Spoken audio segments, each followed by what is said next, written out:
तो आज परमपिता परमात्मा की अपार कृपा से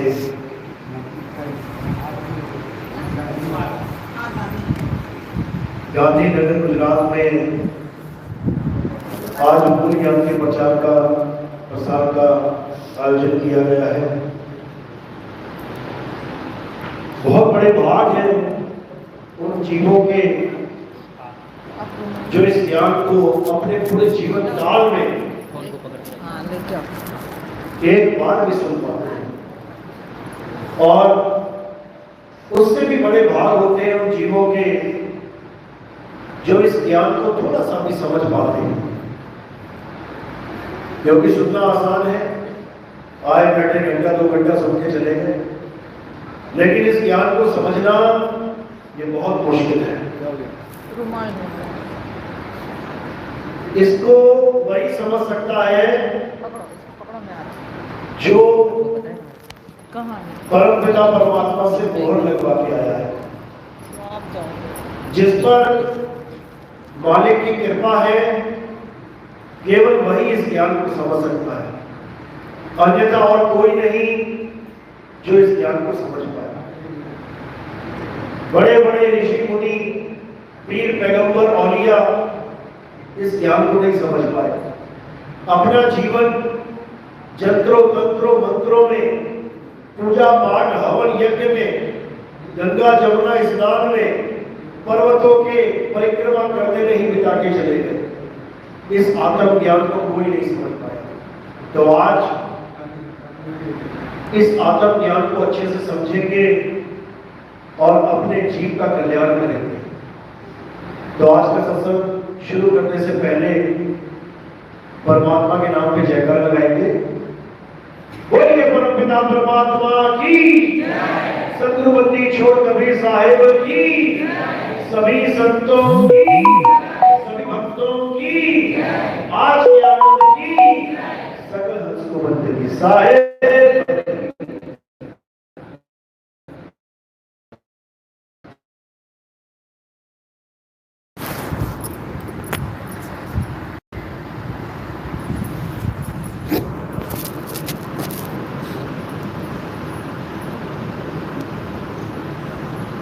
तो आज हम इस विषय पे बात करेंगे कि आखिर इस दुनिया में हम इंसान चूल्हे में आए क्यों हैं? हमारा इस दुनिया में आने का मूल मकसद क्या है? आखिर क्यों हम कोई कुत्ता बिल्ली हाथी घोड़ा ना बन के एक इंसान जन्म धारण करके बैठे हैं? कारण क्या है और हमारे इंसान जन्म में आने का परम लक्ष्य क्या है? आज इस पे बात करेंगे, क्योंकि जब तक हमें यही नहीं पता कि हम करने क्या आए हैं, तब तक हम अपना जन्म सफल नहीं कर सकते।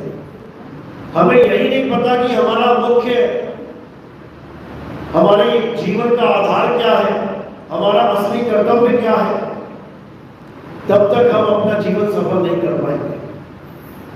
तो आज अच्छे से इस ज्ञान को समझना है और अपने जीवन को सफल करना है। तो आप किसी से भी पूछेंगे, इस दुनिया में कोई भी इंसान है, अगर आप उससे पूछेंगे कि भाई हम इस दुनिया में क्यों आए हैं, इस संसार में क्यों आए हैं, तो वो आपको क्या बताएगा कि इस दुनिया में आए हैं खाने पीने मजे करते, एक दिन मर जाएंगे, बात खत्म है। ये सबसे लो लेवल का ज्ञान है। इससे ऊपर का कोई ज्ञानी मिलेगा, वो कहेगा भाई दुनिया में आए हैं, कुछ महान काम करके जाएंगे, लोग हमें याद करें, समाज का कुछ भला करके जाएंगे, इसलिए पैदा हुए। इससे भी ऊपर का कोई ज्ञानी मिला, वो क्या बोलेगा? अरे इस दुनिया में आए हैं, राम राम करने आए हैं, अल्लाह अल्लाह करने आए हैं, वाहिगुरु वाहिगुरु करने आए हैं। इस दुनिया में हम भक्ति करने आए हैं। मंदिर जाओ, मस्जिद जाओ, गुरुद्वारे जाओ, चर्च जाओ, जिस धर्म में तुम पैदा हो गए हो उस धर्म में अपनी पूजा पाठ करो और मर जाओ। इन तीनों में से कोई सत्य नहीं बोल रहा है। इन तीनों में से किसी को नहीं पता कि आखिर हमारा मुख्य उद्देश्य क्या है, हम इस जन्म में आए हैं तो क्यों आए हैं, तीनों को नहीं पता। अब असली चीज क्या है, क्यों आए हैं, ये कौन बताएगा? ये केवल और केवल सतगुरु बता सकता है। जब तक हमारे जीवन में कोई सतगुरु नहीं आ गया तब तक हमें ये पता ही नहीं लग सकता कि आखिर हमारा जन्म का उद्देश्य क्या है। मंदिर, मस्जिद, गुरुद्वारे, चर्च में जोड़ने वालों को सतगुरु नहीं कहते। क्या कहते हैं? मंदिर में ले जाने वाले को पंडित जी कहते हैं, मस्जिद में ले जाने वाले को मौलवी कहते हैं, ईसाइयों की चर्च में ले जाने वाले को पादरी कहते हैं, और सिखों के गुरुद्वारे में ले जाने वाले को भाई जी कहते हैं, पाठी कहते हैं। इनमें से एक भी सतगुरु नहीं है। अब सतगुरु कौन है? सतगुरु वो होता है जो आपको ये समझा दे कि आपके जीवन का असली मकसद क्या है। मंदिर, मस्जिद, गुरुद्वारे जाना, चर्च जाना नहीं है। वो तो आप जिस धर्म में पैदा हो गए आपने उसी को मान लिया कि हाँ मैं हिंदू हूँ, मैं मुसलमान हूँ, मैं सिख, मैं ईसाई हूँ। क्यों? क्योंकि तुम्हें वैसे माता पिता मिल गए, हिंदुओं के धर्म में पैदा हो गए, हिंदू परिवार में पैदा हो गए तो तुम अपने आप को हिंदू मानने लग गए। मुस्लिम परिवार में पैदा हो जाते तो तुम एक बार भी ना जाते हिंदू के मंदिर में, फिर तुम मस्जिद में जा रहे होते। सिख में या ईसाई में पैदा हो गए होते तो वहां के सारे काम कर रहे होते। तो हिंदू, मुस्लिम, सिख, ईसाई आप इसलिए हो क्योंकि आपको माता पिता वैसे मिल गए। अगर आप पैदा हुए होते और आपके घर वाले आपको कहीं सड़क पे छोड़ देते हैं, बहुत से ऐसे बच्चे हैं माँ बाप उनको सड़क पे छोड़ देते हैं, देखो कितने केस हैं। अब उस बच्चे को नहीं पता मैं हिंदू हूँ, मुसलमान, सिख में, ईसाई में क्या हूं, उसको नहीं पता। अब जैसा कोई आदमी उसको उठा के ले जाएगा अपने घर, वो उसी का धर्म वाला हो जाएगा। यानी हम ये धर्म तब धारण कर पा रहे हैं जब हम इस परिवार वालों से जुड़ जा रहे हैं। अब असली चीज क्या है जो हमें जानना है? असली चीज है आत्मा। जो आत्मा का ज्ञान है वो असली ज्ञान है। इससे कोई फर्क नहीं पड़ता कि आप हिंदू हो, मुसलमान हो, सिख हो, ईसाई हो, इससे कोई फर्क नहीं पड़ता। असली चीज क्या है जो आपने इस दुनिया में आके जानना है? वो है आत्मज्ञान, आत्मा का ज्ञान। आखिर आत्मा होती क्या है? गीता पढ़िए ना, गीता में क्या बता रहे हैं कृष्ण जी? हे अर्जुन, इस दुनिया में दो प्रकार के तत्व हैं। कौन कौन से? एक असत्य और एक सत्य। असत्य क्या है? इस संसार में जो भी चीज दिखाई दे रही है वो असत्य है। इस संसार में कोई भी चीज जो पैदा होती है और मर जाती है असत्य है। इस संसार में कोई भी चीज जो बदल रही है असत्य है। अब खुद सोचो कि ऐसी कौन सी चीज है जो पैदा नहीं हो रही, मर नहीं रही? सब तो पैदा हो रहे हैं, मर रहे हैं। ये जितने शरीर है ये सब कहां से आए हैं? ये पैदा हुए हैं और एक दिन ये सब मर जाएंगे। केवल आपके हमारे शरीर नहीं, सारे देवी देवताओं के शरीर, सारे गण गंधर्वों के शरीर, सबके शरीर खत्म हो जाएंगे। सबके शरीर पैदा होते हैं, बढ़ते हैं, बदलते हैं और अंत में मृत्यु को प्राप्त हो जाते हैं। इसका मतलब इस दुनिया में कोई भी शरीर सत्य नहीं है। A to Z कोई भी शरीर। तो फिर सत्य क्या है? हे अर्जुन, इस दुनिया में केवल एक सत्य है और वो क्या है? आत्मा ही सत्य है। हे अर्जुन, इस आत्मा को ना तो कोई पैदा कर सकता है और ना ही इस आत्मा का कोई नाश कर सकता है। ये आत्मा अजन्मा है, नित्य है, पुरातन है। ये आत्मा ही सत्य सनातन है। इस आत्मा को ना तो कोई शस्त्र काट सकता है, ना अग्नि जला सकती है, ना वायु सुखा सकती है और ना जल इसको भिगो सकता है। इस आत्मा का कोई भी कुछ नहीं बिगाड़ सकता। तो ये आत्मा ही सत्य है। तो हमारे जीवन का मकसद क्या है? हमारे जीवन का केवल एक मकसद है, वो है आत्मा का ज्ञान प्राप्त करना, आत्मज्ञानी बन जाना, आत्मबोध में स्थित हो जाना। यही है हमारे जीवन का लक्ष्य। कबीर साहब भी समझा रहे हैं, जल में मीन प्यासी मोहे देखत आवे हंसी, आत्मज्ञान बिना नर भटके कभी काबा कभी काशी। ये क्या कहते हैं? हे शिष्य, इस दुनिया में केवल एक ही मकसद है भक्ति का, और वो क्या है? आत्मा के ज्ञान को प्राप्त करना।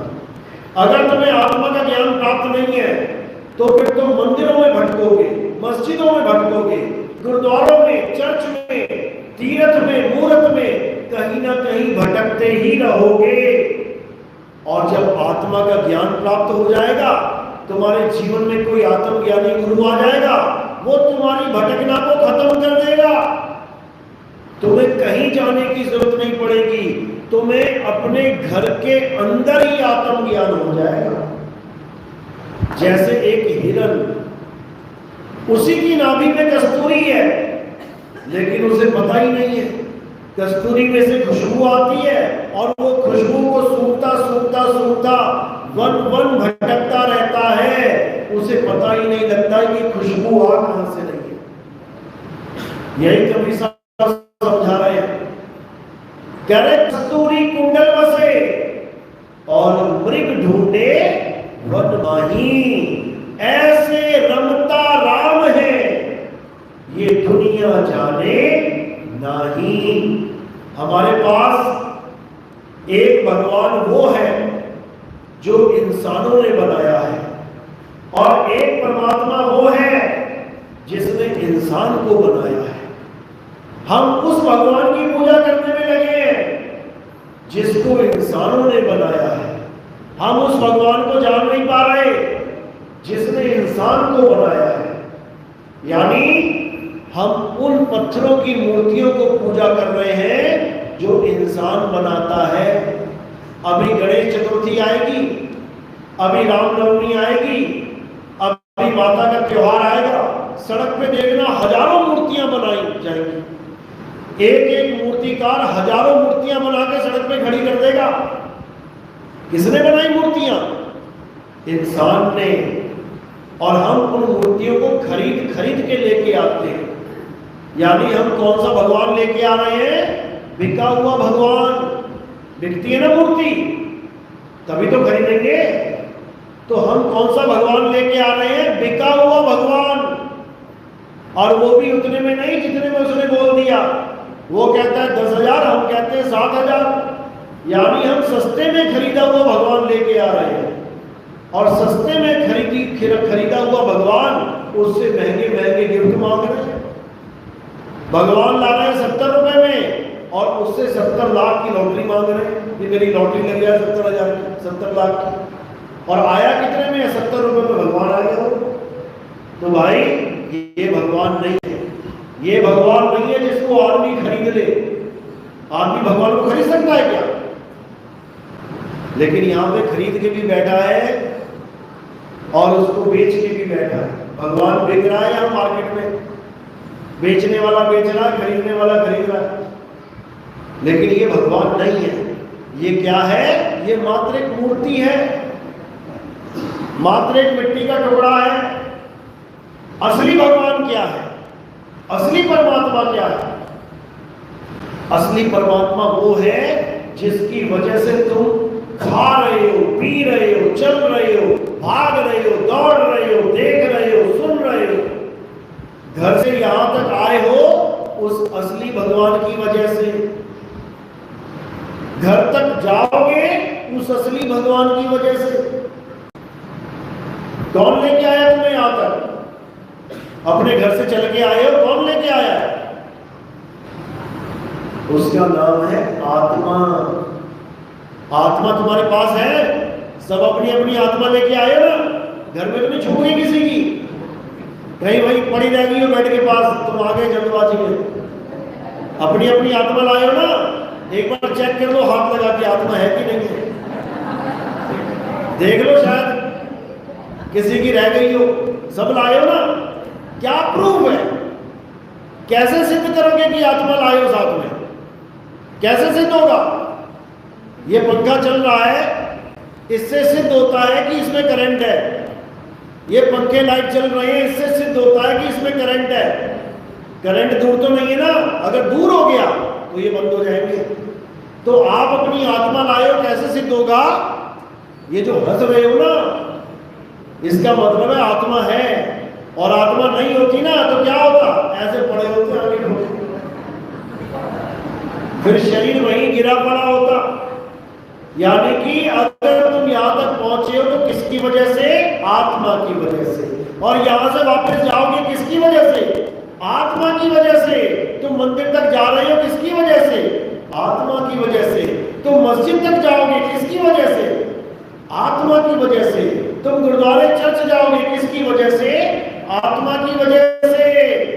तुम जयकारे लगाओगे, जय श्री राम, अल्लाहू अकबर, जो बोले सो निहाल, सत श्री अकाल, हालेलुया, चारों धर्म के जयकारे किसकी वजह से लगाओगे? आत्मा की वजह से। अगर आत्मा ना हो, कोई बोल पाएगा जय श्री राम? कोई बोल पाएगा अल्लाहू अकबर? कोई बोल पाएगा सत श्री अकाल? कोई नहीं बोल पाएगा। यानी ये आत्मा ही है जिसकी वजह से तुम सारे काम कर रहे हो, सारे धर्मों को मान के बैठे हो, सारे देवी देवताओं की पूजा कर रहे हो, सब काम कर रहे हो, बस क्या नहीं कर रहे हो? इस आत्मा को नहीं जान रहे। और सबसे जरूरी काम यही है, आत्मज्ञान बिना नर भटके, कभी काबा कभी काशी। अगर तुमने आत्मा को नहीं ढूंढा, आत्मा को नहीं जाना, तो तुम भटकती ही रह जाओगी। कभी इस मंदिर, कभी उस मंदिर, कभी इस गांव, कभी उस गांव। फिर जाओगी तुम केदारनाथ दर्शन करने, वहां बाढ़ आ जाएगी, फिर मरोगी। फिर जाओगी तुम किसी तीर्थ स्थान पे, वहां कोई भूकंप आ जाएगा, वहां दब के मर जाओगी। जिन भगवानों को तुम जा रही हो ढूंढने, वो भगवान रहता कहाँ है? वो तुम्हारी आत्मा में विराजमान है। गुरु ग्रंथ साहब में वाणी दर्ज है, कह रहे हैं आत्म में राम, राम में आत्म, चीनस गुरमुख विचारे। जिस परमात्मा को हम गली गली ढूंढ रहे हैं, वो परमात्मा कहाँ विराजमान है? हमारी आत्मा में बैठा है वो। लेकिन हमें अपनी आत्मा का ज्ञान नहीं हो पा रहा है, इसलिए हम भटक रहे हैं। तो क्या करना है? अब हमें अपनी आत्मा को जानना है। और कैसे जान पाएंगे? जब हमारे जीवन में कोई आत्मज्ञानी गुरु आएगा, तब जान पाएंगे।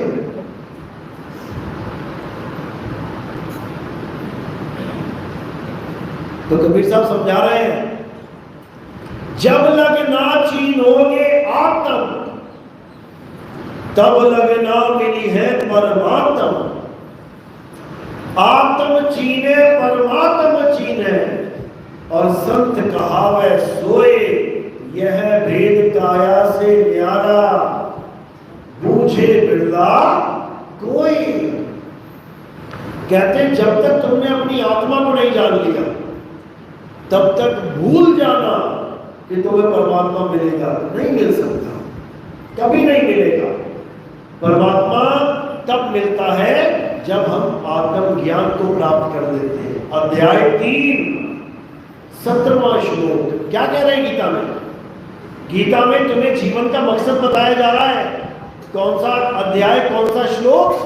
अध्याय 3 17वां श्लोक क्या कह रहे हैं?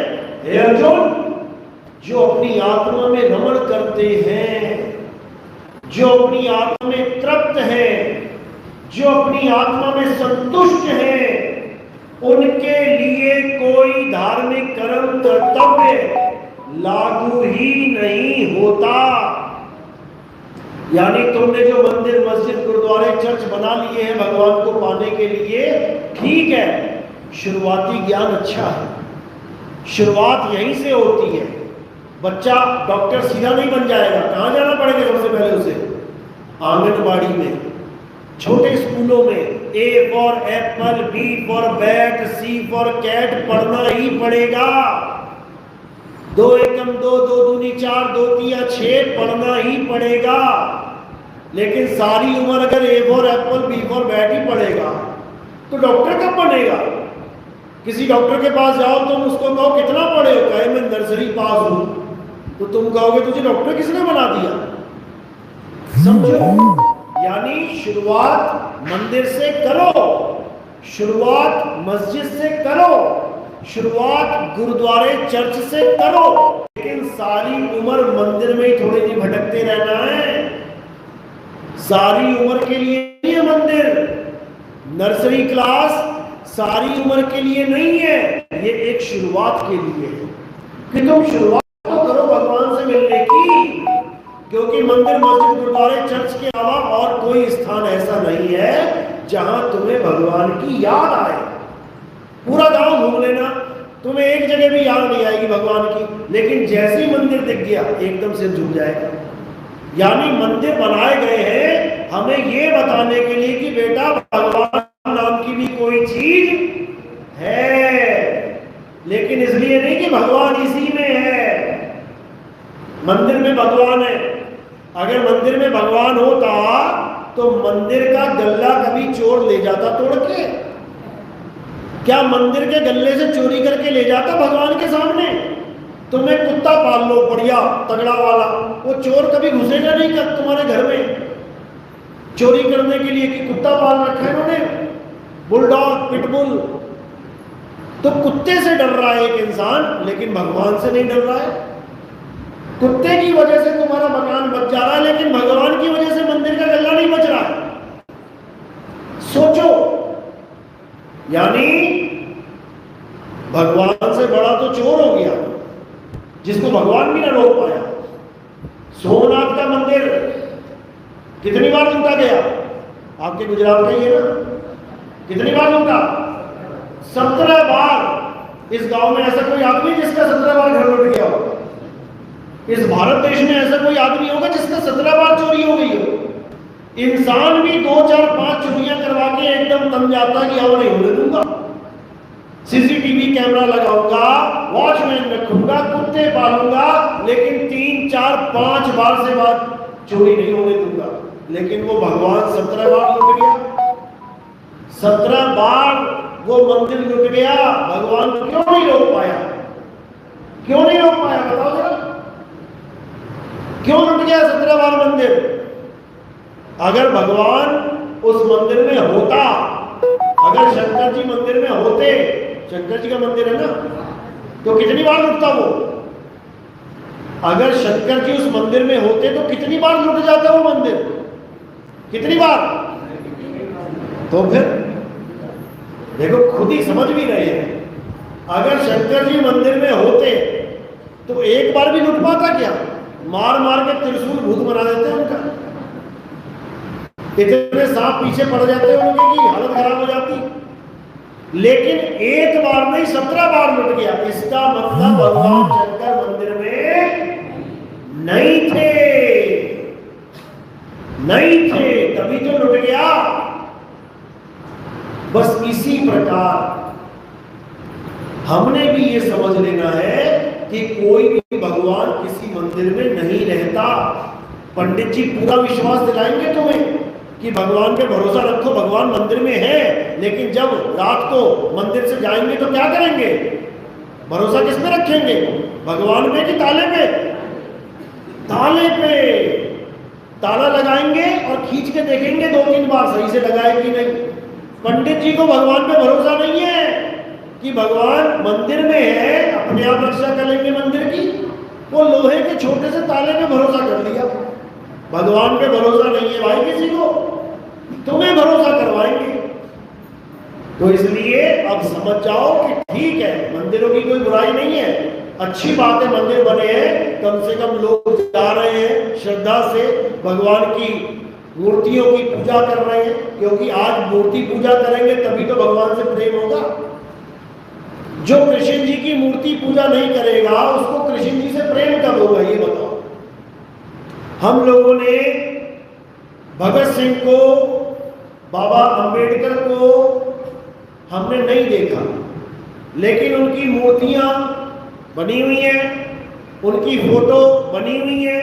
उनकी फोटो को देख देख के हमारे अंदर भाव जाग जाता है कि ये भगत सिंह है भाई, इसने हमारे देश की खातिर, हमारी खातिर फांसी को गले लगा लिया, तो हमारा भाव जाग जाता है। भले हमने उसको नहीं देखा, हमने देखा था कि नहीं उसको, लेकिन हमारे मन में एक श्रद्धा जागृत हो जाती कि ये हमारे क्रांतिकारी भाई थे।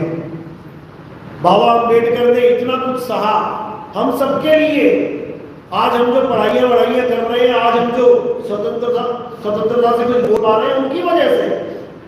हम उनको नहीं जानते, हमने उनको नहीं देखा, लेकिन उनकी मूर्तियों की वजह से हमारा भाव बन जाता है। इसी प्रकार मंदिर बनाए गए हैं केवल तुम्हारा भाव जागृत करने के लिए कि तुम कृष्ण जी की मूर्ति की पूजा करो, ताकि तुम्हारा भाव बने कृष्ण जी से। लेकिन केवल मूर्ति पूजा करने से थोड़ी नहीं मुक्ति हो जाएगी। आज कृष्ण जी से प्रेम कर रहे हो तो कल को तुम उनकी गीता को भी पढ़ना शुरू करोगे कि पूजा तो बहुत कर ली, अब ये भी तो देख ले कि कृष्ण जी ने कहा क्या है। और जब तुम कृष्ण जी की गीता पढ़ोगे तब तुम्हें समझ में आने लग जाएगा कि कृष्ण जी ने ये कभी कहा ही नहीं कि देवी देवताओं की पूजा करो, कभी नहीं कहा उन्होंने। बल्कि जो लोग पूजा करते थे देवी देवताओं की, पितरों की, कृष्ण जी ने वो पूजा बंद करवा दी थी। सारे देवी देवताओं की पूजा बंद करवा दी थी कृष्ण जी ने। तो क्या हुआ? सारे देवी देवता रुष्ट होके आ गए, कहते देवी देवताओं की पूजा बंद करवा दी, हम सब लोगों को डुबो के मार देंगे। इंद्र ने इतनी बारिश करी, बाढ़ आ गई। तो कृष्ण जी ने क्या किया था? पूजा दोबारा चालू करवा दी? नहीं करवाई। उन्होंने गोवर्धन पर्वत को उंगली पे उठा लिया। यानी उन्होंने क्या बोला? डरना मत देवताओं से, डरने की जरूरत नहीं है। कोई ये ना सोचे मैं देवी देवताओं की पूजा छोड़ दूंगा, मेरे साथ कुछ बुरा हो जाएगा। कृष्ण जी समझा रहे हैं, विश्वास दिला रहे हैं कि मैं बैठा हूं, देवी देवताओं की पूजा गलती से दोबारा स्टार्ट मत करना। और देवी देवताओं को हरा के उन्होंने, यानी पूरा पर्वत उंगली पे उठा के सब लोगों को बचा लिया। तो सोचो, जिस कृष्ण जी ने देवी देवताओं की पूजा बंद करवा दी थी, कौन से युग में? द्वापर युग में। तो जो पूजा द्वापर युग में बंद हो गई थी, वो कलयुग में स्टार्ट कैसे हो गई? ये दोबारा से पूजा पाठ किसने शुरू करवा दिया? जब कृष्ण जी ने मना कर दिया कि कोई देवी देवताओं की पूजा नहीं करेगा, तो दोबारा कैसे स्टार्ट हो गया ये सब? कृष्ण जी से भी बड़ा कौन आ गया जिसने दोबारा से ये बोल दिया कि पूजा करो? समझो बात को, कृष्ण जी ने सारी पूजा पाठ बंद करवा के किसका ज्ञान दिया? आत्मा का ज्ञान दिया। यानी उन्होंने सब लोगों को बोला कि ठीक है, जितनी पूजा करनी कर ली, अब आत्मा को जानो। क्यों? क्योंकि आत्मा ही सत्य है, आत्मा के अलावा और कुछ पूजनीय नहीं है। बोला ना उन्होंने, आत्मा को कोई अस्त्र शस्त्र नहीं काट सकता, उसकी पूजा कर, मेरी पूजा मत कर। कृष्ण जी के पैर में क्या लगा था? बाण लगा ना। आत्मा के बाण लग सकता है क्या? आत्मा के नहीं लग सकता, इसलिए आत्मा की पूजा कर। मेरे पैर में बाण लग गया, मैं पूजनीय नहीं रहा कि तुम मेरे शरीर को पूजो। शरीर में बाण लग गया, आत्मा में बाण नहीं लग सकता। तो किसकी महिमा बड़ी है? आत्मा की। इसी की महिमा कृष्ण जी पूरी गीता में गा रहे हैं।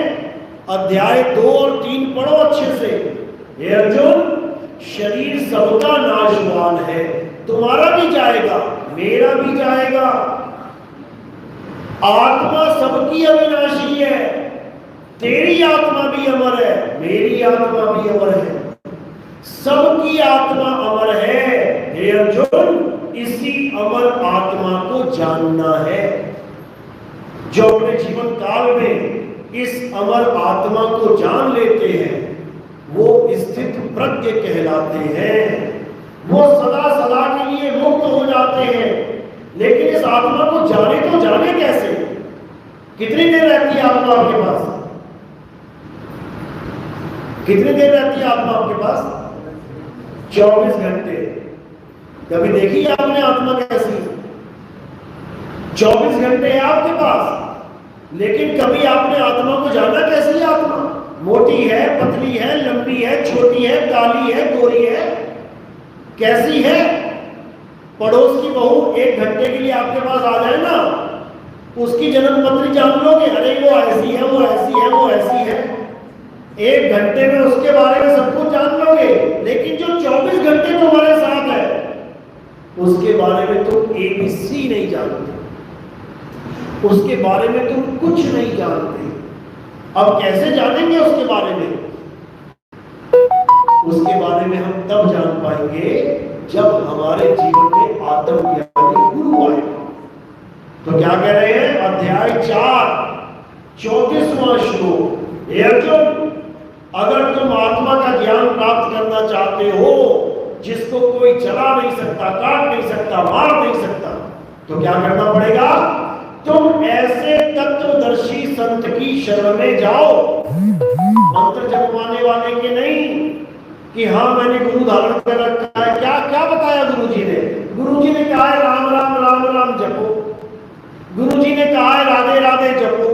गुरुजी ने कहा है हरे कृष्णा हरे राम जपो। गुरुजी ने कहा है अल्लाहु अल्लाहु जपो। गुरुजी ने कहा है वाहिगुरु वाहिगुरु जपो। गुरुजी ने कहा है ये जपो, वो जपो, सब कुछ जपो। ये गुरु नहीं है, ये गुरु नहीं है, गुरुआ है, गुरुआ। गुरु और गुरुआ में क्या फर्क होता है? गुरुआ वो होता है जो तुम्हें उस चीज का ज्ञान दे जो तुम्हें पहले से पता है, उसको गुरुआ कहते हैं। राम नाम तुम्हें पता है ना, बिना गुरु धारण करे भी पता है ना कि राम नाम है। राधे राधे नाम तुम्हें पता है ना, और गुरु जी के पास जाके भी राधे राधे नाम लेके आओगे तो गुरु जी ने क्या ऐसा दिया जो तुम्हें ज्ञान हो जाए? जो तुम्हारे पास पहले से है वही तुम लेके आ गए। तुम कभी वो चीज सीखने जाओगे जो तुम्हें पहले से आती है? कभी नहीं जाओगे। समझो, गुरु वो होता है जो तुम्हें वो ज्ञान प्राप्त करवाए जो तुम्हें नहीं पता है। तुम्हें तैरना आता है तो तुम जाओगे क्या 5000 फीस देके तैरना सीखने? तुम्हें तैरना आता है, 5000 रुपए 1 महीने की फीस है, तुम दोगे क्या जाके कि मुझे तैरना सिखा दो? तैरना तो आता ही है। लेकिन जिसे नहीं आता है वो वहां जाके सीखेगा, पैसा भी देगा। क्यों? क्योंकि उसे वो ज्ञान प्राप्त करना है जो उसे नहीं आता। तो गुरु वो नहीं होता जो तुम्हें वो ज्ञान दे जो तुम्हें पहले से पता है। गुरु वो होता है जो तुम्हें वो ज्ञान दे जो तुम्हें नहीं पता है। जैसे तुम्हें नहीं पता है कि आत्मा क्या है, आत्मा कैसी होती है, आत्मा कैसे कार्य कर रही है, आत्मा कैसे मेरे शरीर को ताकत दे रही है, आत्मा कैसे मेरे शरीर को चला रही है, हिला रही है, डुला रही है। जब तक तुम्हें आत्मा का ज्ञान नहीं हो गया तब तक तुम्हारा जन्म सफल नहीं हो सकता। तुम कितना ही मंदिर चले जाओ, तुम कितना ही गुरुद्वारे चले जाओ, तुम कितनी ही पूजा पाठ कर लो, अंत समय में तुम्हारी दुर्गति होगी होगी होके रहेगी। समझ लो। तो इसी को समझा रहे हैं।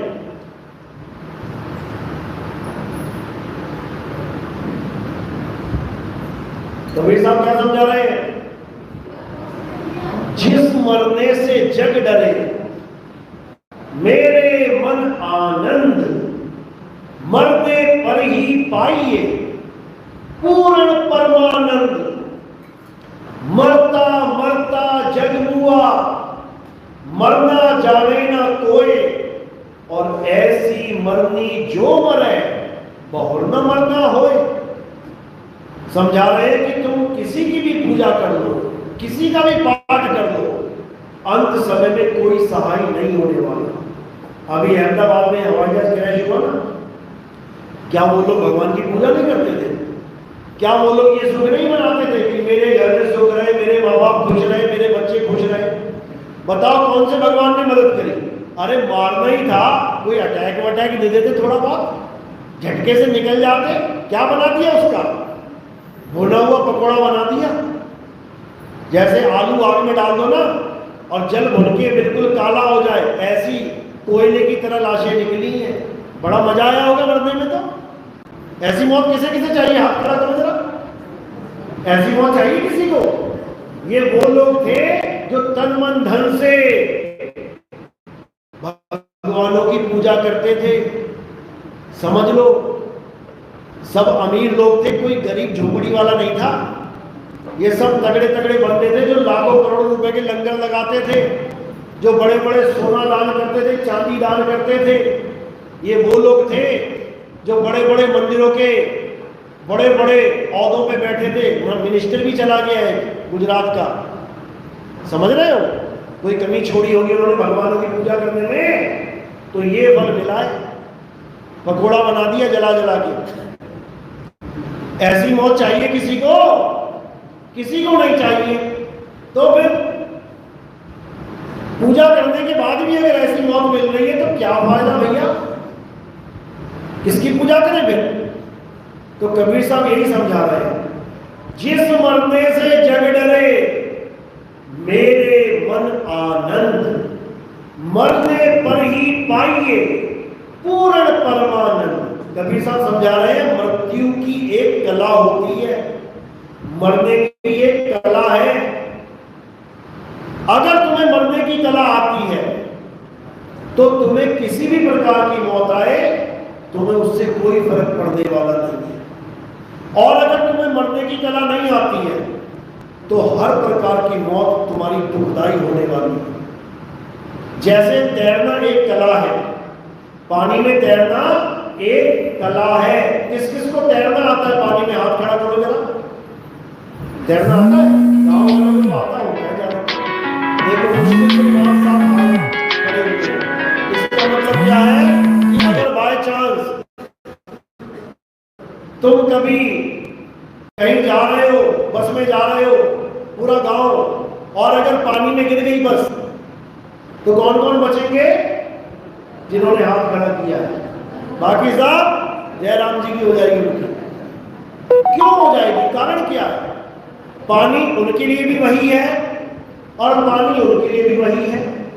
पानी की गहराई उनके लिए भी वही है जिनको नहीं तैरना आता, पानी की गहराई उनके लिए भी वही है जिनको तैरना आता है। कारण क्या है कि वो बचेंगे और आप डूबेंगे? केवल एक ही कारण है, इनको तैरना आता है और तुम्हें नहीं आता। अब बचने का भी एक ही फार्मूला है। क्या है? मरने से पहले तैरना सीख लो। अगर तुमने तैरना सीख लिया तो किस किस का नुकसान होगा? हाथ खड़ा करो जरा। तैरना सीखने में किसी का कोई नुकसान है? एक का भी नुकसान नहीं है, फायदा ही होगा। इसी प्रकार अगर तुम मरने की कला सीख लो, अगर तुम ये कला सीख लो कि जब मेरी मौत होगी, मैं शरीर छोड़ूंगी, तब मैंने करना क्या है, अगर ये कला तुमने सीख ली तो किस किस का नुकसान होगा? किसी का भी नहीं। और फायदा किसका होगा? सबका। समझ लो इस बात को।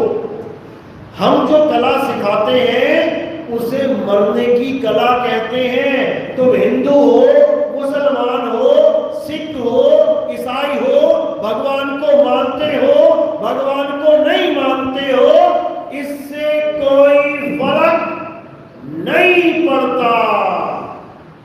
अगर तुम्हें तैरना आता है तो पानी तुम्हें डुबा नहीं सकता। भले तुम राम जी को मानते हो नहीं मानते हो, कोई फर्क नहीं पड़ता। भले तुम अल्लाह को मानते हो नहीं मानते हो, कोई फर्क नहीं पड़ता। तुम मंदिर जाते हो, मस्जिद जाते हो नहीं जाते हो, कोई फर्क नहीं पड़ता। अगर तुम्हें तैरना आता है तो पानी तुम्हें डुबा नहीं सकता। तो बस क्या करना है? तैरना सीखना है। बिना ये सोचे कि मैं हिंदू हूं, मैं मुसलमान हूं, मैं सिख हूं, मैं ईसाई हूं, इससे कोई मतलब नहीं है। जब पानी आएगा वो ये नहीं देखेगा कि तुम कौन से धर्म के हो, कौन सी जात के हो, तुम आदमी हो, औरत हो, तुम बच्चा हो, बूढ़ा हो या जवान हो, कोई ना देखेगा। वहां बस ये देखा जाएगा तुम तैर सकते हो कि नहीं। और जो तैर सकता है ये पानी उसे डुबा नहीं सकता। बस इसी प्रकार कबीर साहब सबको ये चेतावनी दे रहे हैं, मरता मरता जग मुआ। आज किसी से भी कह लो, किसी से भी पूछो, भाई जब मौत आएगी तो क्या करेंगे? अरे आएगी तो देखी जाएगी, आएगी तो देखी जाएगी। बताओ, अब आएगी तो देखी तो थोड़ी वो देखेगी तुम्हें, तुम क्या देखोगे? सबसे बढ़िया डायलॉग क्या है? अरे जब आएगी तब देखी जाएगी। अरे तब क्या देखोगे? तब तो मरना पड़ेगा। अभी से सोचो क्या करना है। जब बाढ़ आएगी तब देखी जाएगी, अरे तब तो डूबेगा ही। अभी टाइम है, अभी तैरना सीख ले। जब बाढ़ आएगी तब तैर के निकल जाना। तो इसी प्रकार कबीर साहब कह रहे हैं, मरता मरता जग मुआ, मरना जाने ना कोई, ऐसी मरनी जो मरे बहुर न मरना हो। कह रहे हैं मरता मरता जग मुआ, यानी सारी दुनिया ही मर रही है, सब मरते ही जा रहे हैं। बिना मरे एक भी दिन नहीं निकल रहा। अखबार देख लो, मोबाइल देख लो, शमशान घाट में बैठ जाओ, जाके हॉस्पिटलों में चले जाओ, रोज लाखों लोग मर रहे हैं, लेकिन फिर भी कोई विचार नहीं कर रहा है कि ये मौत का सामना करे तो करे कैसे, इस कारण का कोई निवारण करे तो करे कैसे। तो कबीर साहब समझा रहे हैं, मरता मरता जग हुआ, मरना जाने ना कोई, यानी मर तो सारे रहे हैं, लेकिन सही से कैसे मरना है। अब आप सोचे सही से भी मरना होता है क्या? बिल्कुल होता है। खाना बनाया जाता है दो तरीकों से, एक सही से बनाया जाता है, एक गुड़ गोबर किया जाता है। समझ लो, कपड़े धोए जाते हैं दो तरीकों से, एक तो बिल्कुल क्लीन और एक जल्दबाजी में बकवास, धोए ना धोए बराबर। झाड़ू पोछा किया जाता है दो तरीकों से, एक तो बिल्कुल नीट एंड क्लीन, एक नई बहू आई है जिसको कभी झाड़ू न लगाया, पोछा न लगाया, वो गंद मचा के चली जाती है। हर काम दो तरीके से होता है, एक सही से और एक गलत तरीके से, समझ लो। तो कह रहे हैं मरता मरता जगमुआ, मरना जाने ना कोई, यानी सारी दुनिया मर रही है लेकिन कोई सही तरीके से नहीं मर रहा, सब गलत तरीके से मर रहे हैं। मरता मरता जगमुआ, मरना जाने ना कोई, ऐसी मरनी जो मरे, यानी अगर कोई मेरे कहे अनुसार मरता है, जैसे मैं बताऊंगा ना ऐसे मर, और वैसे मर गया तो बहुत न मरना होए, उसके बाद तुम्हारा जन्म मरण खत्म हो जाएगा। समझ लो, पानी में तो सबने जाना है, भव सागर नाम ही इसलिए रखा गया है उसका, भव सागर। भव पहाड़ क्यों नहीं रख दिया, भव जंगल क्यों नहीं रख दिया, भव रेगिस्तान क्यों नहीं रख दिया, भव सागर ही क्यों रखा है? क्योंकि सागर केवल कला सीखने से पार होगा। कौन सी कला? तैरना, तैरना रूपी कला से। तो इसी प्रकार कह रहे हैं, अगर मैंने जैसे तुम्हें बताया कि ऐसे मरना, और अगर तुम वैसे मर गए तो तुम्हारा जन्म मरण खत्म हो जाएगा। अब कैसे मरना है ये भी समझ लो, क्योंकि कुछ लोगों की मौत आने वाली है, इसी साल में टपक जाएंगे। कई लोग दिख रहे हैं सफेद सफेद बालों वाले, ज्यादा लंबा खेल नहीं है, साल 2 साल 3 साल में निकल जाना है, समझ लो। तो गलत तरीके से मरना क्या होता है ये समझ लो। पहले तो ये समझ लो कि मृत्यु होती क्या है। मौत कहते किसे, किसे कहते हैं मौत? मौत किसे कहते हैं? जब सांस चलना बंद हो जाए, दिल धड़कना बंद हो जाए, उसे मौत कहते हैं। समझ में आ गई बात? मरता कौन है? आप मर जाते हो या शरीर मरता है? शरीर मरता है, आप नहीं मरते। अगर आप मर जाओगे तो स्वर्ग में कौन जाएगा, नरक में कौन जाएगा? आप ही मर गए तो खेल खत्म हो गया। फिर तुम्हारे कार्ड पे क्यों लिखवाया है माता का स्वर्गवास हो गया, पिता का स्वर्गवास हो गया? स्वर्गवास का मतलब क्या होता है? स्वर्ग में वास हो जाना। अभी कहां वास है? गांधीनगर में। मरने के बाद कहां वास हो जाएगा? स्वर्ग में। यानी यहां झोपड़ी में रहते थे, वहां स्वर्ग में रहते हो। खुशी की बात है कि दुख की बात है? छोटे से कमरे से अगर तुम बड़े महल में शिफ्ट होते हो तो सबको बुलाते हो, गृह प्रवेश है, मेरा घर देखो, आके बड़ा बना लिया। खुशी की बात है। तो यहाँ टूटी सी झोपड़ी में माता रहती थी, पिता रहता था, यहाँ से छोड़ के स्वर्ग में चले गए, इंद्र के साथ सिंहासन लगाए, खूब खा रहे हैं, पी रहे हैं। तो अच्छी बात है कि दुख की बात है? लेकिन कार्ड में क्या लिखा था? बड़े दुख के साथ कहना पड़ रहा है माता का स्वर्गवास हो गया। अच्छा, खुशी के साथ तब कहना पड़ता जब नरकवास हो जाता। अगर स्वर्गवास जाने में दुख हो रहा है तो क्या नरकवास जाने में सुख होगा? और सबसे बड़ी बात है कि भारत देश में आज तक कोई नरक गया ही नहीं है। नहीं तो किसी का कार्ड दिखा दो, लिखा उसके ऊपर मेरे पिताजी का नरकवास हो गया। एक भी कार्ड दिखा दो पूरे भारत में जिसमें ये लिखाओ कि मेरे पिता का नरकवास हो गया। पंडित जी भी आ रहा है, देख रहा है, हाँ स्वर्गवास है। सारा दिन दारू पीता था, लोगों को गालियां देता था, मारता था, कूटता था, चोरी करता था, मंदिर तक नहीं छोड़ा, मंदिर का घंटा चोरी करके बेच दिया। तब भी उसके कार्ड पे क्या लिखा है? स्वर्गवास। तो नरक का किसको ठेका मिलेगा? नरक कौन जाएगा फिर? जो सारा दिन पूजा पाठ कर रहा है वो नरक में जाएगा क्या? यानी नरक नाम की कोई चीज है ही नहीं, वरना दिखा दो कोई नरक में गया हो तो। अगर पंडित जी ये बोलते ना कथा में, इनका पिताजी नरक में गया, पंडित जी कहेंगे भैया तू जा अपने घर, तो दक्षिणा वो भी मारी जाएगी। तो भले कितना पापी क्यों ना हो, पंडित जी फिर भी झूठ बोलेगा। क्या बोलेगा? झूठ बोलेगा। केवल इसके कारण दक्षिणा न मारी जाए, इसलिए महापापी से पापी, गंदे से गंदे इंसान को भी स्वर्ग पहुंचा देगा कि चला गया इसका बाप स्वर्ग। अरे हमने क्या लेना, स्वर्ग जाए चाहे नरक जाए, तो दक्षिणा देंगे नहीं। ये है हमारा धर्म आज के समय में। नहीं तो बता देना, किसी के कार्ड पे लिखाओ। मजाक बना दिया स्वर्ग और नरक को। याद रखो, कार्ड पे लिखवाने से कोई स्वर्ग नहीं चला जाएगा। अपने अपने कर्मों का हिसाब देना पड़ेगा, 84 भुगतनी पड़ेगी। तो कबीर साहब यही समझा रहे हैं कि जब तुम्हारी मृत्यु होगी, शरीर छूटेगा, तो तुम्हारे पास 2 ऑप्शन है। एक ऑप्शन है कि इस शरीर को छोड़ो और दोबारा से एक नया शरीर धारण कर लो, यानी जन्म मरण के चक्कर में पड़े रहो। और दूसरा ऑप्शन क्या है?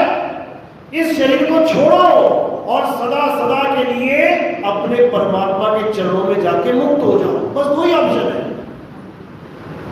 एक, इस शरीर को छोड़ो, निकलो और दोबारा मां के गर्भ में चले जाओ। उसके बाद फिर एक शरीर धारण करके आओ, फिर शरीर छोड़ो, मां के गर्भ में चले जाओ, फिर धारण करके आओ, फिर छोड़ो मां के, यानी इस चक्कर में पड़े रहो। और दूसरा, इस शरीर को छोड़ो और फिर कभी किसी मां के गर्भ में ना जाओ। अब कौन अपने शरीर को छोड़ के मां के गर्भ में जाएगा, उसकी निशानी क्या है ये भी समझ लो। निशानी तुम्हारी आंखों के सामने है वो निशानियां, लेकिन तुम्हें पता ही नहीं होता, इसलिए तुम्हें कुछ समझ में नहीं आता कि हुआ क्या। इस पिंजड़े में से कौन सा पिंजड़ा? ये पिंजड़ा है। ये पिंजड़ा है, ये शरीर एक पिंजड़ा है। इस पिंजड़े में कौन रहता है? एक जीव रूपी तोता रहता है, जीवात्मा कहते हैं जिसे। किसके शरीर में जीवात्मा नहीं है इस वक्त? सबके शरीर में जीवात्मा है। अब जब ये तोता इस पिंजड़े को छोड़ेगा तो इस पिंजड़े में कितने दरवाजे हैं? किसको पता है? हाथ खड़ा करो। इस पिंजड़े में कितने दरवाजे हैं? इस पिंजड़े में 9 दरवाजे हैं। किसको लगता है 9 दरवाजे? हाथ खड़ा करो। 1 2 3। इस पिंजड़े में 10 दरवाजे हैं। किसको लगता है 10 दरवाजे? 10 वाले हाथ खड़ा करो। 9 में भी खड़ा कर दिया, 10 में भी खड़ा कर दिया, ठीक है, अच्छी बात है। असल में इस पिंजड़े में 10 दरवाजे हैं, 9 दरवाजे खुले हैं। ये मंदिर है ना, क्या ये हॉल है? मंदिर है। इस हॉल में कितने दरवाजे हैं? कितने? 1। पीछे तो देख लो एक बार, पीछे देख के बोलो कितने दरवाजे हैं। किसको लगता है 1 दरवाजा? आप खड़े करो। किसको लगता है 2 दरवाजे हैं? किसको लगता है 3 दरवाजे हैं? ये सामने 2 दिख रहे हैं, इसमें 2 दरवाजे, बाकी खिड़कियां 1 2 3 4 5, रोशनदान भी है। यानी हम देख सकते हैं कि इसमें दरवाजे भी हैं, खिड़कियां भी हैं, रोशनदान भी है। इसी प्रकार इस पिंजड़े में भी हम देख सकते हैं कितने दरवाजे हैं। दिख रहे हैं दरवाजे? इस पिंजड़े में दरवाजे दिख रहे हैं? किसको दिख रहे हैं? हाथ खड़ा करो। इस पिंजड़े में दरवाजे दिख रहे हैं कि नहीं? नहीं दिख रहे हैं, अभी देखेंगे। इस पिंजड़े में 9 दरवाजे हैं। कौन कौन से? 1 2 3 4 5 6 7 दरवाजे दिख गए। यानी गर्दन से ऊपर ऊपर कितने दरवाजे हैं? 7। बाकी 2 कहां हैं? नीचे हैं, लैट्रिन और बाथरूम करते हो जहां से। ये 9 दरवाजे हैं तुम्हारे इस पिंजड़े के। और जब कोई शरीर छोड़ता है, इन्हीं 9 दरवाजों में से निकलता है। पिताजी मर गए, ये लैट्रिन करके चले गए, सारे कपड़े खराब कर दिए। अब कहां चले गए पिताजी? जो लैट्रिन करके निकल जाता है वो सीधे गटर में चला जाता है, नाली का कीड़ा बन जाता है, यानी विष्ठा का कीड़ा बन जाता है। जिसका पेशाब निकल गया मरते मरते, वो कहां चला गया? वो जलचर बन जाता है, जल खानी में चला जाता है। मछली बन गया, घड़ियाल बन गया, मेंढक बन गया। जो मुंह से निकल जाता है, ये लंबी जीभ निकल जाती है मुंह से, वो कहां चल गया? वो अन्न की ढेरी में चला जाता है। जो नाक में से खून निकल गया, वो कहां चला जाता है? वो 4 पैरों के जीभ में चला जाता है। जो कान में से निकल गया, वो कहां चला जाता है? वो सूक्ष्म शरीरों में भटकता फिरता है। जो आंखों में से निकल गया अंडे की तरह, वो कहां चला जाता है? वो पक्षियों की योनियों में चला जाता है। यानी अलग अलग योनियों में इस दरवाजों के द्वारा निकल के जीव चला जाता है। तो कबीर साहब यही समझा रहे हैं कि इस काया में से निकलने का तरीका है। अगर तुम गलत दरवाजे से निकल गए तो तुम बार बार जन्म मरण में पड़े रहोगे। कोई राम जी ना बचा पाएगा, कोई अल्लाह ना बचा पाएगा, कोई वाहिगुरु, कोई गॉड नहीं बचा पाएगा। और अगर तुम उस दरवाजे से निकल गए जहां मैं बता रहा हूं, तो तुम्हें किसी अल्लाह, वाहिगुरु, गॉड, राम की जरूरत भी नहीं पड़ेगी। समझ लो। अगर तुमने पढ़ाई के लिए अच्छे से पेपर, अच्छे से पढ़ाई करी है, तो तुम्हें कौन से भगवान की जरूरत है पास होने के लिए? जितना सिलेबस है तुमने पूरा घोट के पी लिया, सारी पढ़ाई कर ली, एक भी ऐसा सवाल नहीं है जो तुम्हें नहीं आता। तुम्हें कौन से भगवान की जरूरत पड़ेगी पास होने के लिए? और अगर तुमने पढ़ाई नहीं करी है, फिर देखो, हे भगवान जी पास करा देना, प्रसाद चढ़ा दूंगा। क्यों? क्योंकि पढ़ाई नहीं करी है। इसी प्रकार अगर तुम्हें पता है शरीर कैसे छोड़ना है, तो तुम्हें किसी भगवान की जरूरत नहीं है। तुम्हारे पास कला है, तुम उस कला को यूज कर लो। और अगर तुम्हें नहीं पता है तो तुम गिड़गिड़ाओगे, चीखोगे, चिल्लाओगे, भगवान बचा लो, अल्लाह बचा लो, वाहिगुरु बचा लो। और जब तक तुम बचा लो कर रहे हो, तब तक समझ जाना कि तुम्हें कोई बचाने वाला नहीं है। क्यों? क्योंकि भगवान उसकी मदद करता है जो अपनी मदद करते हैं। समझ लो, अपनी मदद करने का मतलब जो तैरना सीख गया है वो अपनी मदद कर सकता है ना, तो समझ लो भगवान ने कर दी उसकी मदद।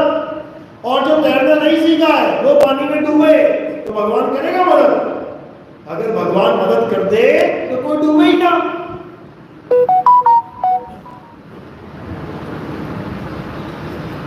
गंगा नदी हिंदू धर्म वालों की क्या लगती है? मां लगती है। जिसको नहीं तैरना आता मां में छलांग मार के देखना एक बार। जिसको नहीं तैरना आता खूब क्या कर रहे हैं, गंगा माता की जय, मेरी मैया, मेरी प्यारी मैया, और कह के छलांग मार देना। फिर क्या होगा? मैया मैया भूल के दैया दैया करोगे। समझ लो, वो मां तुम्हें नहीं बचाएगी, वो मां तुम्हें डुबा देगी। और एक मुसलमान जिसको मैया दिखती नहीं है लेकिन उसे तैरना आता है, उसने भी उसी हिंदू के साथ छलांग मार दी मैया में, तो क्या करेगी गंगा माता? उसे नहीं डुबाएगी। हिंदू को डुबा दिया, मुसलमान को बचा लिया। जो हिंदू उसको मां मां कर रहा है, आरतियां गा रहा है, गंगा की आरती चल रही है, उसको डुबा दिया। और जो मुसलमान उसको कभी मां नहीं मानता उसको बचा लिया। क्यों? क्योंकि उसे कला आती है। इसी प्रकार तुम भगवान को नहीं मानते मत मानो।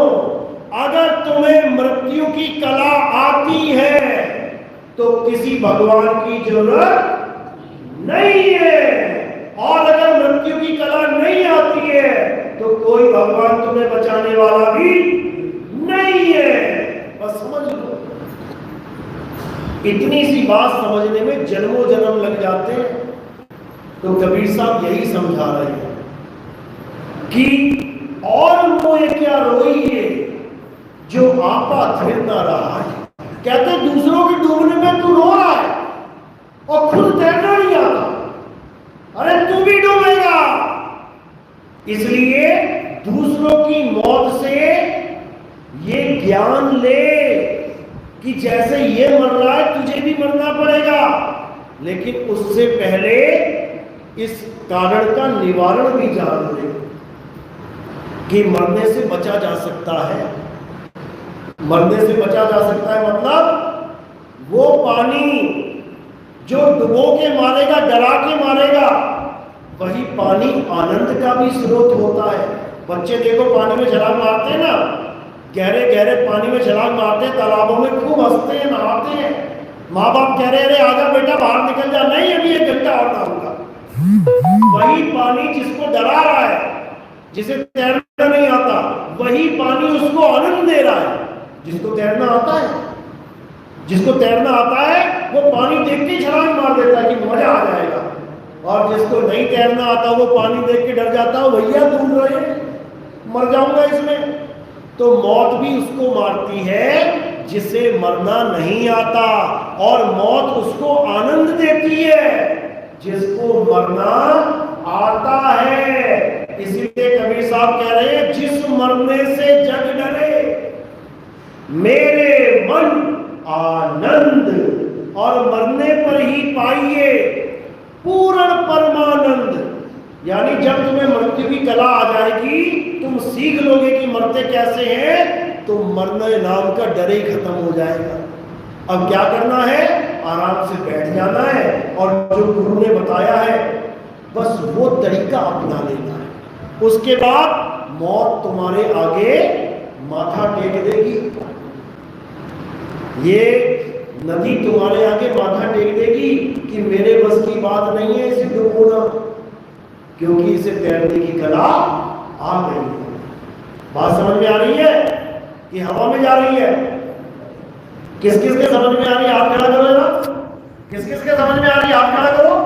अभी आ रही है, लग रहा है अच्छे से, इस तरफ आ रही है। समझना है, तुम्हारे भले की बात चल रही है, तुम्हारे भले की बात चल रही है। अगर तुम कोई ज्ञान लेते हो, अगर कोई ज्ञान सीखते हो इस दुनिया में, कोई भी ज्ञान, उसमें कोई नुकसान नहीं होता। ये जीवन बना है सीखने के लिए। कुछ भी चीज तुम्हें सीखने को मिलती है, सीख लो, क्या पता कब काम आ जाए। सीख लो उसको। तैरना सीख लिया, पता नहीं कब काम आ जाए, कब तुम्हारा पैर फिसल जाए, तुम नदी में गिर जाओ। तैरना सीख लिया है, तुम्हारे काम आ जाएगा। और नहीं सीखा तो मरने के लिए तैयार हो जाओ। चलो, तो आज का सत्संग यही समाप्त करते हैं और उम्मीद है परमात्मा से अरदास करेंगे कि सबको ये ज्ञान समझ में आए। मृत्यु से पहले सब अपना अपना लें, क्योंकि मृत्यु के वक्त कोई किसी का साथ नहीं देता। रो लेगा, मां मरने वाली है, बच्चा रो लेगा ज्यादा से ज्यादा, पैसा लगा देगा, हॉस्पिटलों में भर्ती करा देगा ज्यादा से ज्यादा, कुछ दान चंदा करवा देगा, माँ बाप का हाथ लगवा के गाय दान करवा दिया, ये दान करवा दिया, वो, इससे ज्यादा कुछ नहीं कर सकते। मरते वक्त आपको अकेले मरना पड़ेगा। अगर गुरु का ज्ञान है तो वही मौत जश्न बन जाएगी, वही मौत आनंद का स्रोत बन जाएगा, क्योंकि उस वक्त तुम्हें समझ में आ जाएगा कि मैं मर नहीं रही हूं, मैं शरीर छोड़ रही हूं, मरूंगी नहीं, शरीर छोड़ूंगी। पिंजड़े में से तोता निकलता है तो तोता मर जाता है क्या? पिंजड़े में से तोता निकला तो कौन मरा? कौन मरा? पिंजड़ा या तोता मरा? पिंजड़ा पहले से ही मरा हुआ है, पिंजड़ा पहले से मरा हुआ है। तोता दिखाई देता है, इसलिए तुम बिल्कुल अच्छे से समझ पा रहे हो कि तोता अलग है, पिंजड़ा अलग है। लेकिन यहां पर पिंजड़े में तोता दिखाई नहीं दे रहा है, यहां केवल पिंजड़ा पिंजड़ा दिख रहा है। तुम उसी को सत्य मान बैठे हो। मेरी माँ कौन है? ये पिंजड़ा। मेरा पिता कौन है? पिंजड़ा। मेरी बीवी कौन है? पिंजड़ा। मेरा भाई कौन है? पिंजड़ा। मैं कौन हूं? पिंजड़ा। हम अपने आप को पिंजड़ा मान बैठे हैं क्योंकि तोता दिखाई नहीं दे रहा, लेकिन असल में हम तोता है, पिंजड़ा नहीं। तोता शरीर को छोड़ के जाएगा, तोता मरेगा नहीं, पिंजड़ा गिर पड़ेगा। और पिंजड़ा पहले से मरा हुआ है, लेकिन तोता अंदर है, इसलिए बोलता दिखाई दे रहा है। ये पिंजड़ा ऐसा डिजाइनिंग कर रखी है कि बोलता तोता है, लेकिन हिलता पिंजड़े का मुंह है, तो लगता है कि पिंजड़ा ही बोल रहा है। दिक्कत ये है। तो पिंजड़ा छोड़ के जब तोता जाता है तो रो के जाता है कि हंस हंस के जाता है, खुशी के मारे उड़ता है। जब पिंजरे को छोड़ेगा तोता तो खुश होगा कि दुखी होगा? खुश होगा। लेकिन इस पिंजरे को जब तोता छोड़ के जाएगा, ये खुश होगा कि दुखी होगा? ये महादुखी हो जाता है, रोता है, डॉक्टर साहब मुझे बचा लो। मतलब तोता कह रहा है डॉक्टर साहब मुझे पिंजरे में रख लो, मैं पिंजरा छोड़ के नहीं जाना चाहता। क्यों नहीं जाना चाहता? क्योंकि उसको पता ही नहीं मैं जाऊंगा। जब गुरु से ज्ञान प्राप्त हो जाता है तब इस तोते को पता लग जाता है जाना कहाँ है। जब पता लग गया जाना कहाँ है तो तोता पिंजरे को छोड़ता है और खुशी खुशी अपने ठिकाने पहुंच जाता है। खुशी खुशी। तो कबीर साहब यही समझा रहे हैं, कहते आए हो तुम कहां से और जाना तुम्हें कहां है, इतना बस विचार लो, हो गया भजन, मन की तरंग मार लो, हो गया भजन, आदत बुरी सुधार लो, हो गया भजन। क्या राम राम, क्या अल्लाह अल्लाह, क्या वाहिगुरु वाहिगुरु जप रहे हो? अपनी आत्मा को जानो। चलो, तो आज का सत्संग यही समाप्त करते हैं। अब आरती का समय है। आरती कैसे करते हैं? हमारे पंथ में किसी भी जड़ वस्तु की आरती नहीं होती, यानी कोई बिका हुआ भगवान, कोई खरीदा हुआ भगवान, कोई बनाया हुआ भगवान नहीं चलता हमारे यहाँ। यानी हमारे यहाँ पत्थर, मूर्ति, कैलेंडर की पूजा नहीं होती। कोई मूर्ति बनी हुई है, अगर वो गिर जाए कितनी देर में उड़ जाएगी? 1 साल में उड़ जाएगी, 10 साल में, 100 साल में। एक नहीं उठेगा। एक आदमी के बच्चे को गिरा दो, कितनी देर में उठ जाएगा? उसी वक्त उठ जाएगा। तो भगवान हो के जो पूरा युग में ना उठ पाया, वो बड़ा है कि ये आदमी का बच्चा 1 मिनट में उठ गया, वो बड़ा है? वो बड़ा है जो 1 सेकंड में उठ जाए। क्यों? क्योंकि उसके पास आत्मा है, पत्थर के पास आत्मा नहीं है। अगर पत्थर में आत्मा होती तो पत्थर तुमसे बातें कर रहे होते, पत्थर तुम्हारे एक्शन का रिएक्शन दे रहे होते। तुम कहते नमस्कार, वो कहते आशीर्वाद, लेकिन वो ऐसे ही खड़ा हुआ है। चाहे तुम कहो नमस्कार, चाहे तुम गले में से 4 पैसे चोरी करके ले जाओ, वो आशीर्वाद ही दे रहा है, जाओ बेटा। समझो, तो हमारे यहाँ किसकी पूजा है? आत्मदेव की पूजा है, हमारे यहाँ गुरु की पूजा है, जीवित गुरु की। तो कैसे करते हैं आत्मा की पूजा? थोड़े से फूल उठाने हैं और कहाँ रखने हैं? मेरे सिर के ऊपर। जब मेरे सिर के ऊपर रख दोगे तो ये फूल कहाँ समर्पित हो गए? इस अंगूठे से लेके सिर तक। ये क्या दिखाई दे रहा है? नाशवान शरीर। ये नाशवान है, इसमें चाकू भी घुस जाएगा, गोली भी लग जाएगी, ये तीर कमान से कट भी जाएगा। इसलिए फूल कहाँ रखे? इस नाशवान काया से परे। तो जब वो परे रखे हैं तो कहाँ समर्पित हो गए? आत्मदेव के चरणों में। यानी काया से परे आत्मा की पूजा करनी है। तो एक एक करके आएंगे, जब आरती चलेगी सब खड़े हो जाएंगे आरती में, बीच में गैप छोड़ देंगे, आते जाएंगे। मेरे सिर के ऊपर थोड़े से फूल, 1 पत्ता 2 पत्ता, ये भर भर के मुट्ठा मत रखना, 1 पत्ता 2 पत्ता रख के आप, ये हो गई आत्मा की पूजा।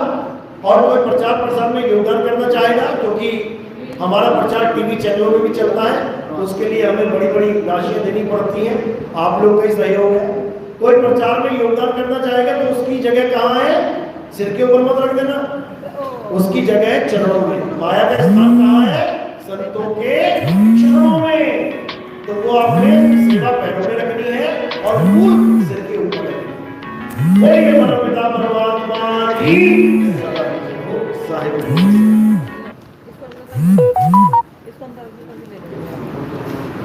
बंद करो, आप बंद कर दो।